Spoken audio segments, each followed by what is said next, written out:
You fucking got me. I watch L.A Confidential. Listen.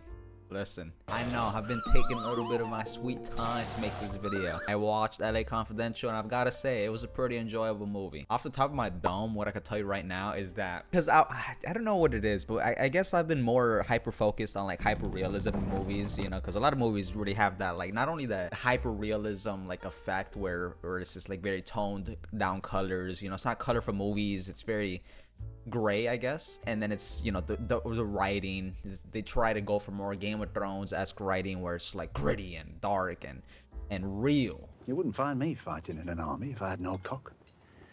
What's left to fight for? Even if there's dragons and fucking planet destroying, you know, punches being thrown, doesn't really matter. I guess that's the meta. And I myself, I'm a big fan of the meta. I'll be honest, I like when movies are a little bit more realistic, but this movie, I mean, I gotta admit, it was kind of fucking goofy, dude. There's this one scene where Russell Crowe is like super mad, right? Damn, I'll be honest, I kind of already forgot why he's mad, but he's mad. And then he like grabs the chair and he fucking crushes it. He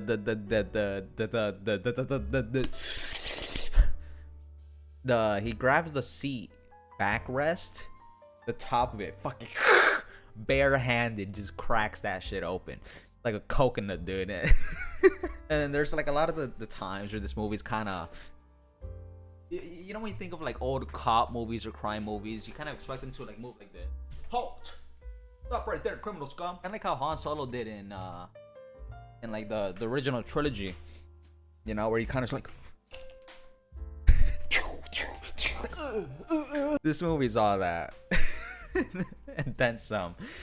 I mean, it was such a goofy movie, but anyway, the pros. And you can keep your $20.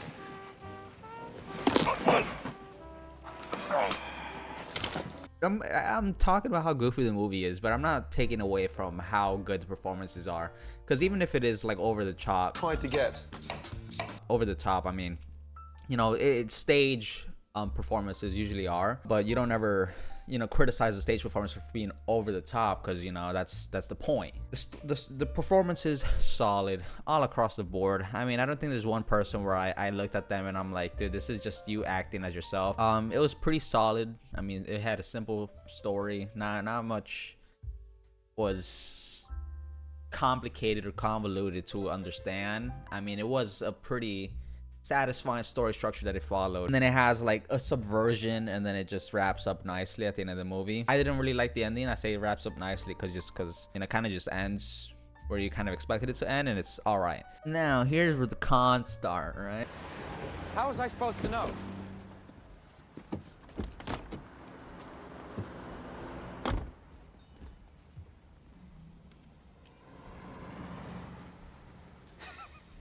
Dude, okay, so there's the cop, right? The straight edge cop, you know, he's like a politician cop. He's just trying to climb up the ladder in the police department, which is objectively corrupt. It's demonstrated to be a corrupt police department with, you know, some people being more corrupt than others in their own ways. And then Exley is supposed to be introduced as this like straight edge, you know, preppy, smart ass, jackass, very sociopathic, I guess, fucking loser, social loser that nobody likes. So yeah, that's how Exley is introduced. And then Russell Crowe, I forgot his name, is like, I guess, the antithesis to like this cerebral antisocial nerd. He's like the antithesis because like everybody likes him, trusts him and everything, and he's like the honcho, like tough guy. So there's this one character who is like a prostitute, like a great value prostitute of like famous actresses. Her name was Lynn Bracken. I remember that one. So Exley, the nerdy guy, gets into this position at one point in the movie where, this is spoilers by the way, he kisses the off-brand prostitute Lynn Bracken. It pissed me off. This came from nowhere. I understand narratively it's to show that, like, you know, nobody is perfect, everybody has their own vices, but like, shut up, man. Like, Exley's gonna kiss this fucking, like, oh my god. I'll be honest, I hated Lynn Bracken's character, because like what she did to every relevant person in this like movie is like so. Russell Crowe cuck. I'm gonna call him a cuck. I'll say he's a cuck. In the movie, if I call him a cuck, he'd probably fucking pick me up like a basketball, crush my skull. But like actually, he's just like, oh yeah, I'm gonna arrest you. You're sure about this? You're a prostitute. Nobody likes you. And then you see Danny DeVito in the fucking actual cuck chair. Oh yeah. Oh yeah. Oh yeah, that's good stuff. Like, what the fuck happened? What the fuck happened? What happened? Like, where did this come from? Like there was really no setup that like Exley is a sexual pest, you know. There's nothing demonstrating that. I mean, at the same time, you know, it's like, you know, everybody has their vices and it's uncontrollable for some, but like this guy really just insults her, calls her off-brand. Your off-brand famous actress name. You're trash. You're a fictitious character. You're what they say, the pimp. You are what the pimp wants. You're not your own person. Like, what am I watching? Pissed me off. And then they made Russell Crowe cuck, where he's just kind of like, I'm in love. Don't know why. But there's one movie though. No, not one movie. There's one scene in the movie where, dude, hey. And I'm not saying that I condone this action, but if you know where I'm going with this, you should know that when Lynn Bracken got her ass slapped, I was pog champing.